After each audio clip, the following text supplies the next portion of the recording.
இன்னைக்கு நாம பண்ண போற இந்த ஆழமான அலசலுக்கு உங்களை வரவேற்கிறேன். இன்னைக்கு ஒரு ரொம்ப சுவாரஸ்யமான டாபிக் பேச போறோம். ஆமா, ரொம்பவே பிராக்டிக்கலான ஒரு டாபிக்னே சொல்லலாம். கரெக்ட். அதாவது நம்மகிட்ட இருக்கிற டிஜிட்டல் பழக்கங்களை எப்படி வருமானமா மாத்துறதுன்னு பார்க்க போறோம். இதுக்காக த மணி சேரிட்டி, சேவ் த ஸ்டூடெண்ட், அப்புறம் நாட்வெஸ்ட் மாதிரி சோர்ஸுகள் இருந்து நிறைய விஷயங்களை திரட்டி வச்சிருக்கோம். கண்டிப்பா. ஆன்லைன்ல நிறைய தகவல் இருக்கு. ஆனா அதுல நிஜமாவே வேலை செய்யற வழிகள் என்னன்னு தேடி எடுக்கிறது தான் நம்ம நோக்கம். ஆமாங்க. இப்போ ஒரு சின்ன உதாரணம் சொல்றேன். நாம சும்மா மூச்சு விடுறதுக்கே யாராவது பணம் கொடுத்தா எப்படி இருக்கும் நினைச்சு பாருங்க.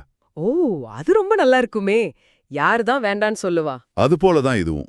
நாம தினமும் இணையத்துல சும்மா பண்ற சாதாரண விஷயங்களுக்கு எப்படி பணம் சம்பாதிக்கலாம்னு சோர்ஸுகள்ல படிச்சப்போ எனக்கு ரொம்ப ஆச்சரியமா இருந்துச்சு.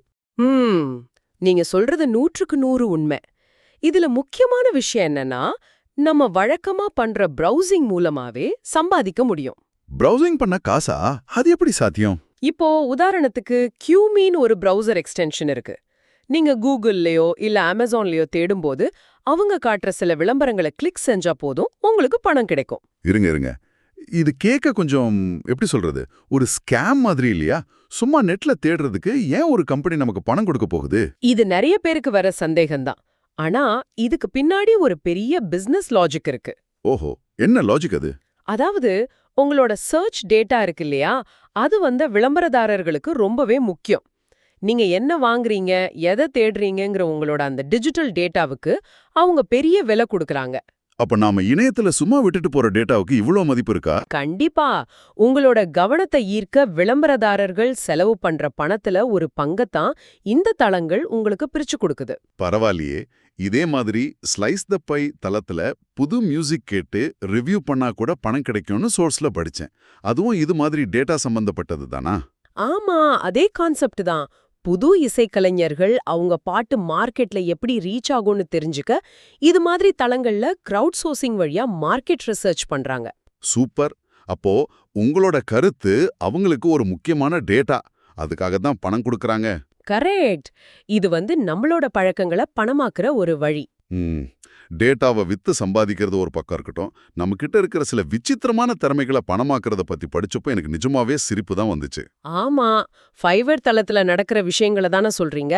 கரெக்ட். அதுல 5 அல்லது 10 பவுண்டுகளுக்கு சின்ன சின்ன வேலைகளை செய்யலான்னு இருக்கு. ஆனா ஒருத்தர் வாழைப்பழ வேஷம் போட்டு பிறந்தநாள் வாழ்த்து சொல்றதுக்காக பணம் வாங்குறார். இதுக்கெல்லாமா காசு கொடுப்பாங்க? அதானே கிக் எக்கானமியோட ஒரு சுவாரஸ்யமான முகம். உங்ககிட்ட இருக்கிற எந்த ஒரு விசித்திரமான திறமைக்கும் இணையத்துல நிச்சயம் ஒரு மார்க்கெட் இருக்கு. அப்படியா? ஆனா இது கொஞ்சம் காமெடியா இருக்கு. ஆனா இதையே கொஞ்சம் ப்ரொஃபஷனலா யோசிச்சா அப்வொர்க் தளத்துல காப்பி ரைட்டிங் மாதிரியான ஃப்ரீலான்ஸ் வேலைகளையும் நம்ம செய்யலாம். ஓ, அதனால ஐடியா. இல்லனா Etsy மூலமா நாம உருவாக்குற டிஜிட்டல் பொருட்களை கூட விற்கலான்னு சோர்ஸ்ல சொல்லிருக்காங்க இல்லையா? ஆமாங்க. உங்க திறமைக்கான சரியான மார்க்கெட்டை கண்டுபிடிச்சா போதும், நீங்க ஈஸியா சம்பாதிக்கலாம். சரி, இதெல்லாம் நெட்ல பண்றது.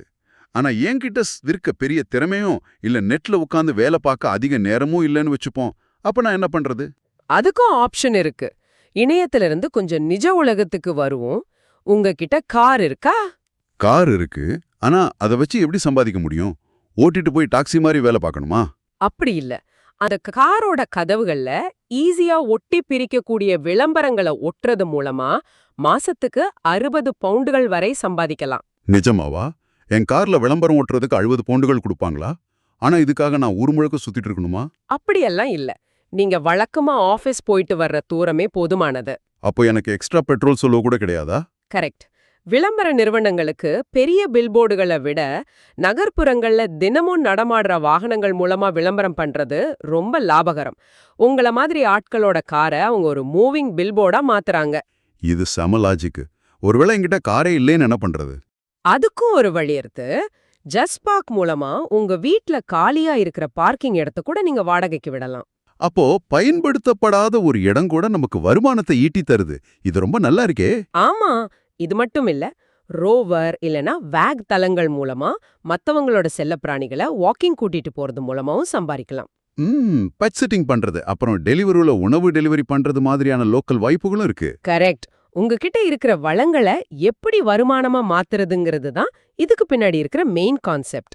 எனக்கு இது ரொம்ப பிடிச்சிருக்கு. ஆனா எனக்கு உடனடியா இன்னிக்கே கையில காசு பார்க்கணும்னா என்ன வழின்னு தேடும்போது தான் எனக்கு அந்த கிஃப்ட் கார்டு மேட்டர் கண்ணுல பட்டுச்சு. ஓ, அந்த கார்ட் கேஷ் தளத்தை பத்தி சொல்றீங்களா? ஆமாங்க. கார்டு கேஷ் அப்புறம் கிஃப்ட் கேஷ் மாதிரியான தளங்கள்ல நாம யூஸ் பண்ணாம வச்சிருக்கிற கிஃப்ட் கார்டுகளை வித்தா அதோட மதிப்புல 92% வரைக்கும் பணமா வாங்கிக்கலாமே. ஆமா, நிறைய பேரு கிஃப்ட் கார்டுகளை யூஸ் பண்ணாம அப்படியே மறந்துருவாங்க. இந்த தளங்கள் அந்த கார்டுகளை வாங்கி அதை பயன்படுத்த விரும்புறவங்களுக்கு விக்கிறாங்க. இது ஒரு குவிக் வின் மாதிரி. உடனே காசு கைக்கு வந்துரும். கரெக்ட். அதே லாஜிக் தான் விண்டட் அப்புறம் ஈபே தளங்களுக்கும் பொருந்தும். வீட்ல சும்மா கிடக்கிற பழைய துணிகள் பொருட்களை வித்து உடனே காசாக்கலாம். ஒருத்தருக்கு தேவையில்லாத பொருள் இன்னொருத்தருக்கு கண்டிப்பா மதிப்புமிக்கது தானே. ஆமா, அதுதான் இந்த தளங்களோட வெற்றியே. சோ இன்னைக்கு நாம நிறைய விஷயங்களை ஆழமா அலசியிருக்கோம். நாம யோசிச்சு பார்த்தா நம்மளோட டேட்டால ஆரம்பிச்சு நம்ம பார்க்கிங் ஸ்பேஸ் பழைய பொருட்கள் வரையும் எல்லாத்துக்குமா மார்க்கெட்ல ஒரு விலை இருக்கு. கண்டிப்பா. எதையுமே நம்ம வீணாக்க தேவையில்ல. கரெக்ட். இத வச்சு பார்க்கும்போது கேக்குற உங்களுக்கு முன்னாடி ஒரு முக்கியமான கேள்வி நிக்குது. என்ன கேள்வி அது? உங்களோட இணைய தேடல்கள், வீட்ல சும்மா கிடக்கும் பழைய பொருட்கள், காலியான வாகன நிறுத்தங்களுக்கு கூட இப்போ ஒரு விலை இருக்குன்னா, நீங்க ரொம்ப சாதாரணமா நினைக்கிற உங்களோட அன்றாட வாழ்க்கையில வேற எந்த பகுதி இதுவரை பணமாக்கப்படாம மறைஞ்சுகிட்டு இருக்கு? யோசிச்சு பாருங்க.